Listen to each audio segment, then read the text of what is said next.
코로나 변이 바이러스의 위력이 날이 갈수록 전 세계에 큰 영향을 끼치고 있습니다. 방역 청정국이라고 불리우던 대만이 연일 확진자가 6에서 700명대를 기록하고 있습니다.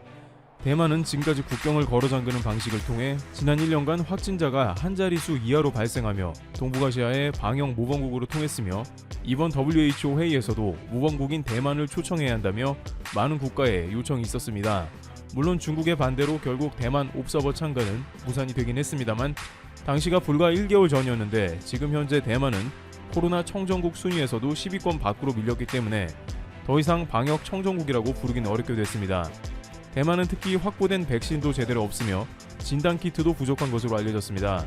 코로나 검사 시 7일에서 9일 후에 감염 결과를 알 수 있다고 합니다. 항상 일본에서 동북아에서 코로나 방역을 제대로 한 나라는 대만밖에 없다고 한국을 일절 언급을 안 했었는데 국경을 한 번도 막은 적 없는 한국이야말로 방역 강국으로 떠올라서 코로나 청정국 5위로 상승했습니다. 한편 대만 극찬을 하던 일본은 변이 바이러스의 창궐로 더욱 심각한 상황에 접어들었습니다. 코로나로 인한 중증 환자가 급증하고 있으며 매일 사망자가 폭증한다는 소식이 나왔는데요. 일본 공영방송 NHK는 도쿄올림픽을 2달도 채 못 남긴 5월 26일에 4,500여 명의 확진자와 더불어 116명의 사망자가 나온 것으로 보도했습니다. 여기서 놀라운 점은 이런 상황임에도 불구하고 일본 후생성은 PCR 검사를 5만 건 이하로 제한하고 더 이상 검사를 확대하지 않는다고 밝힌 것입니다. 후생성 관계자는 PCR 5만 건은 상한선이다. 그보다 더 검사를 확대하면 의료 붕괴가 온다라고 황당한 답을 합니다. 상황이 급박해지며 일본 의료진들은 올림픽 개최는 절대 하면 안 된다. 감염이 더 급증하게 된다고 말합니다. 실제 도쿄대학 연구팀은 올림픽 이후에 도쿄 확진자는 300% 이상 증가한다는 시뮬레이션도 내놨습니다. 설문조사에서 일본 국민의 80%는 개최 반대 의사를 나타냈고 실제 일본 현지에 사는 주민들의 말로는 99%가 도쿄올림픽 개최를 반대할 정도로 분위기가 처참하며 아무도 개최를 원하지 않는다고 합니다. 그런데 이 상황에 일본이 도쿄올림픽을 절대로 취소하지 못하는 이유가 밝혀져 논란이 됩니다. 매체 보도에 의하면 IOC의 약점 잡힌 게 아닌가 하는 의견이 나올 정도로 심각하다고 하는데요. 이것은 또한 아베 총리가 직접 관계되어 있어서 나중에 책임론이 불거질 가능성도 있습니다. 우선 국제올림픽위원회 IOC 현역 위원 중 최고참인 딕 파운드 위원은 코로나19 확산으로 취소 여론이 높아지는 2020 도쿄올림픽 패럴림픽 개최와 관련 일본 총리가 취소를 요청해도 대회는 개최된다는 견해를 밝힌 것입니다. 이는 굉장히 충격적인 발언이 아닐 수 없는데요. 캐나다 국가대표 수영선수 출신인 파운드 의원은 27일 발매되는 일본 주간지 슈칸 분슌 인터뷰에서 스가 요시히데 총리가 코로나19를 이유로 대회 중지, 취소를 결정할 경우 어떻게 할지를 묻는 말에 내가 아는 한은 일본 정부가 매우 협조적이라며 올림픽 개최는 일본 당국과 보건당국 그리고 올림픽 무브먼트가 공유하고 있는 결정이라고 언급했습니다. 그러면서 만일 스가 총리가 중지를 요청한다고 해도 그것은 어디까지나 개인적인 의견에 불과하다라며 대회는 열린다고 말했습니다. 올림픽 개최 중지 기준에 대해선 직답을 피한 채 중요한 것은 올림픽 개최를 전제로 허용할 수 없는 위험이 있는지 여부라며 하지만 과학적으로 모든 상황을 컨트롤할 수 있다고 말했습니다. 그는 상황 통제의 근거로 외국 선수들이 일본에 들어오기 전에 여러 차례 검사를 받고 입국 공항에서도 다시 검사를 받아야 하는 점을 들면서 건강과 안전 문제에 대해 걱정하지 않는다고 강조했습니다. 그런데 여기서 결정적으로 일본에서 약점 잡힌 상황을 딕 파운드 의원이 우회적으로 얘기했는데요. 파운드 위원은 일본 내 최근 여론조사에서 올 여름 올림픽 개최에 80%가 부정적이라는 결과가 나온 곳에 대해 작년 3월 연기 때 한 번 연기한다는 것이 일본 측 입장이었다며 현재로선 재연기안이 테이블에 올라있지 않다고 밝혔습니다. 즉 작년에 올림픽을 연기한 것은 일본이었다고 한 것입니다. 이 말은 결국 일본이 작년에 올림픽에 대한 결정을 한번 내렸고 이제 더 이상 받아들이지 않는다는 것으로 작년 아베 총리의 올림픽 연기와 내년에는 무조건 치르겠다는 강행 발언과도 연결되어 있는 것입니다. 도쿄올림픽을 유치하는데 혁혁한 공을 세웠던 아베는 작년에 올림픽을 포기하지 않았는데 이게 독이 된 것입니다. 차라리 작년 코로나가 매우 위중했을 때 IOC와 적절한 협의를 통해 올림픽을 취소했더라면 손해를 반반씩 부담하며 끝났을 수도 있었지만 이제는 일본이 독박을 쓰게 된 형태가 된 것입니다. 작년만 해도 코로나 백신이 없어서 올림픽을 어쩔 수 없이 취소하기가 훨씬 수월했던 흐름이었습니다. 게다가 IOC 딕 파운드 위원은 작년에 분명히 도쿄올림픽을 취소하게 될 가능성이 크다고 경고한 바 있습니다. 하지만 일본이 연기를 하자 이제 일본 약점을 잡아 IOC에서는 올림픽을 강행하려고 하는 것입니다. 스페인 매체 마르카는 IOC는 현재 다양한 스포츠 이벤트 취소로 엄청난 재정난을 겪고 있다면서 이번 도쿄올림픽을 취소하게 되면 IOC는 파산에 이를 수도 있다는 취지의 보도를 냈습니다. 그러다 보니 IOC도 일본 내부 상황이나 의료진의 경고와는 상관없이 개최를 강행하려는 것입니다. 일본 정부도 자신들이 작년에 한 말에 발목이 잡혀 국민 여론도 무시하면서 개최를 강행하려는 상황입니다.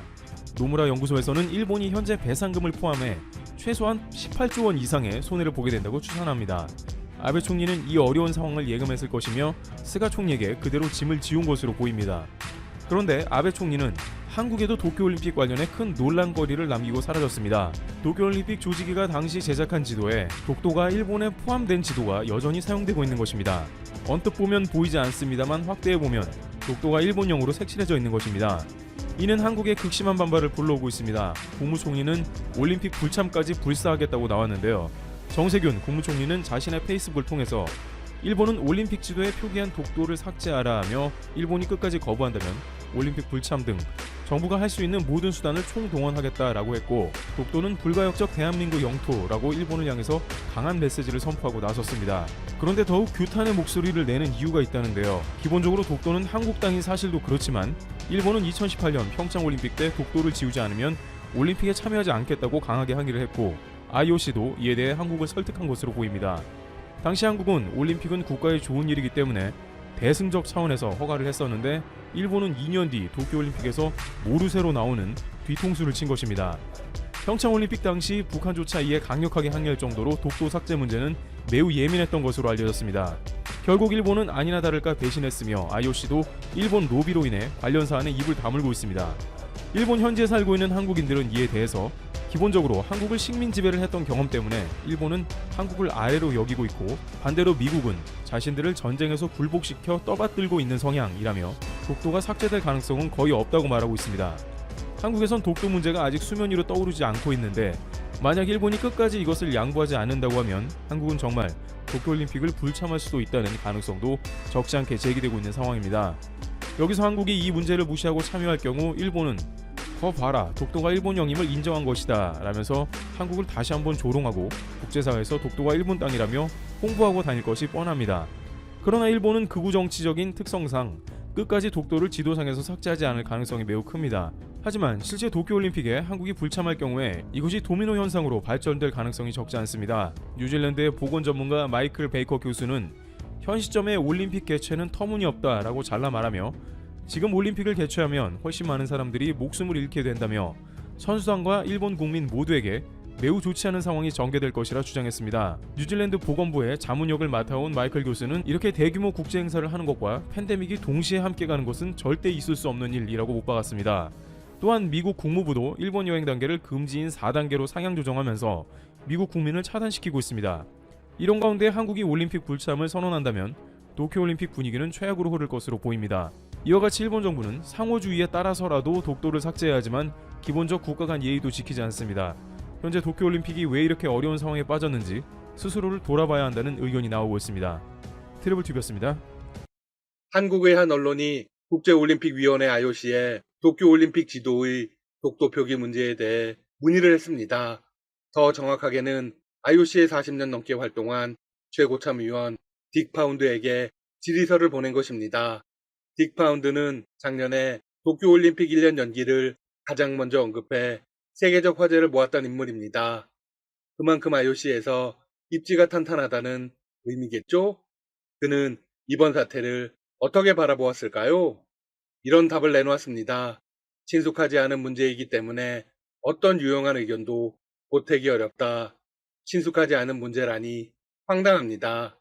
3년 전 평창 동계올림픽 때를 다 잊은 건가요? 잊은 척 하는 것이겠죠. 한국 언론은 이렇게 되물었습니다. 3년 전 평창 동계올림픽 때 한반도기에 표기된 독도에 대해 그랬던 것처럼 이번에도 IOC가 중재에 나서야 하는 것 아닌가? 이 질문에 파운드는 전혀 대답하지 않았습니다. 이런 불성실하고 소극적인 태도와 별개로 IOC는 올림픽 강행에 대해서는 사활을 걸고 있습니다. 7월 도쿄올림픽 취소 가능성에 대해 이렇게 말했습니다. 아마겟돈, 지구 종말의 상황을 맞이하지 않는 한 예정대로 열린다. 토마스 바흐 IOC 위원장 역시 우리 정부의 중재 요청에 아무런 답변을 내놓지 않고 있습니다. 그러면서 최근 연설에서는 또 이렇게 주장했습니다. 올림픽 임무를 완수하기 위해서는 정치적 중립을 존중해야 한다. 그러면서 더 황당한 발언을 합니다. 정치적 중립을 존중하지 않는 가장 노골적인 표현 방식이 행사에 불참하는 것이다.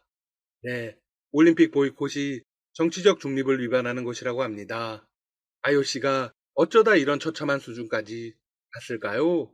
일본이 아나무인으로 나갈 수 있는 건 결국 IOC를 믿고 있기 때문일 겁니다. 얼마나 많은 로비를 했는지 충분히 짐작이 갑니다. 결국 한국도 강력한 카드를 2개 꺼내들었습니다. 특히 두 번째로 말씀드릴 카드는 일본이 가장 두려워하는 것 중 하나입니다. 먼저 독도를 행정구역으로 둔 경북도가 독도새우로 공세에 들어갔습니다. 20만 마리의 새우를 독도 앞바다에 방류한 것입니다. 독도새우는 독도의 시료 지배를 강화하기 위한 킬러 콘텐츠라고 불립니다.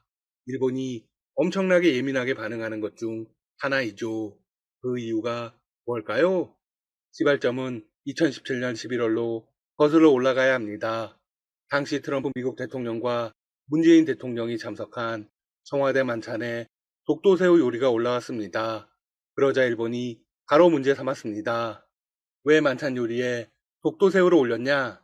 만찬이 한국의 독도 영유권 주장을 선전하는 장이 되었다. 심지어 일본의 몇몇 언론사들은 울릉도를 찾아와 긴급 취재를 하기도 했습니다. 독도새우는 독도 인근에서 잡히는 도화새우와 각새우, 꽃새우 등 세 종을 통틀어 부르는 이름입니다. 이번에 방류된 독도새우 20만 마리는 몸 길이 3cm 미만의 어린 도화새우입니다. 머리 부분에 도화꽃처럼 흰 반점이 있는 것이 특징입니다. 5년쯤 지나면 어린 도화새우는 몸 길이가 20cm 이상 자라기도 합니다. 경상북도 행정부지사는 이번 방류와 관련해 이렇게 주장했습니다. 민족의 섬 독도 해역에 독도새우를 방류해 어민들의 고부가 가치 소득원을 창출할 것입니다. 그리고 여기에 독도새우 상징성을 부각해 우리나라 영토의 실효적 입지를 강화하는 데 큰 도움이 될 것입니다. 독도에 대한 관심이 커지면서 독도 땅값도 크게 뛰고 있습니다. 마을 하나 없는 섬이지만 작년보다 9.86%나 올랐다고 합니다. 독도 전체 땅값은 79억 5,143만 원으로 작년보다 7억 1,394만 원이 상승한 것입니다. 물론 독도는 국유지라 개인이 땅을 사고 팔 수는 없습니다. 그럼에도 독도 땅값이 계속 오르는 이유는 무엇일까요? 독도에 대한 사회적 관심이 커진 데다 독도 지하자원의 경제적 가치가 알려진 것이 영향을 준 것입니다. 무엇보다 가장 중요한 이유는 일본의 독도 영유권 주장이 많은 국민에게 독도를 지켜야 한다는 마음을 갖게 한 것이죠. 일본이 비열한 만행을 저지를수록 한국인들의 독도 수호 정신은 더욱 커지게 됩니다. 일본이 중요한 걸 묻히고 있습니다. 한편 한국은 더욱 강력한 준비에 돌입했습니다. 일본의 독도 표기 만행을 규탄하고 IOC의 비겁한 행태에 강력히 대응하기 위해 NDNK라는 운동본부가 출범했습니다. NDNK는 노 독도, 노 코리아의 약자입니다. 운동본부는 도쿄올림픽이 불과 40여일 후로 다가왔으나 주최국 일본은 사면 초과에 처한 모습이라며 강력하게 비판했습니다. 그리고 일본이 올림픽의 혈안이 된 이유를 명쾌하게 설명했습니다. 이유는 크게 두 가지입니다. 우선 9월에 있을 선거입니다. 일본 스가 내각은 정권 연장의 야욕을 이루기 위해서 코로나19가 전혀 잡히지 않는 상황에서도 올림픽을 열겠다는 겁니다. 두 번째 이유는 돈입니다. 극심한 상업주의에 오염돼 버린 것이죠. 운동본부는 현재 전 세계에서 일본과 한 통속은 IOC밖에 없다고 주장합니다. 둘의 공통점은 돈의 혈안이 되어 있다는 겁니다. 이어서 일본의 독도 만행과 함께 제국주의의 상징인 무기기 사용, 역사 왜곡 등을 뿌리뽑기 위해 강력한 대응에 나서겠다고 공식 선언했습니다. 운동본부가 꺼내든 구체적인 대응책은 독도의 군대를 주둔시키는 것입니다. 현재는 경찰이 주둔하고 있습니다. 하지만 이제는 군대 주둔과 더불어 군사 비행장 건설에 대한 논의를 시작하겠다고 밝혔습니다. 이에 대한 국민들의 뜻을 하나로 모아 정부와 정치권에 강력하게 요구하겠다는 것입니다. 정부는 소극적으로 받아들일 수 있습니다. 하지만 정치권은 다릅니다. 현재 여야를 막론하고 일본을 강력하게 비판하는 분위기가 형성되어 있습니다. 일본과 IOC를 향해서 규탄 성명도 발표한 상황이죠. 만약 국회 차원에서 군대 주둔에 대한 계획을 발표하는 순간 일본은 발칵 뒤집어집니다. 지금까지는 일본의 사정을 봐주며 정찰을 주둔시킨 것입니다. 만약 군대를 주둔시키면 일본의 독도 야욕은 영원히 끝이 납니다. 운동본부가 주장한 또 하나의 계획은 제7광구입니다. 일본은 오는 2028년 만료되는 제7광구 한일 공동개발에 미온적인 태도로 일관하고 있습니다. 자신들이 자원을 독차지하려는 겁니다. 이에 일본에 강력히 항의하고 불응할 경우 독자 개발에 나서는 운동을 전개하기로 했습니다. 도쿄올림픽 이후에도 독도가 대한민국의 영토임을 일본이 공식 인정할 때까지 일본 제품에 대한 범국민적 불매운동인 노제팬을 이어가겠다고도 밝혔습니다. 격하게 응원합니다. 운동본부는 마지막으로 이렇게 말했습니다. 끊임없이 지속되고 있는 일본의 독도 침탈 야욕에 더 이상 참아서는 안 된다는 공감대가 형성돼 강력 규탄에 나섰다. 동북아 역사재단의 독도재단, 독도사랑운동본부, 앙크 등과 함께 지속적으로 활동해 나가겠다. 지금까지 닥터시사TV였습니다. 여러분 시청해주셔서 감사합니다. 구독과 좋아요 부탁드립니다.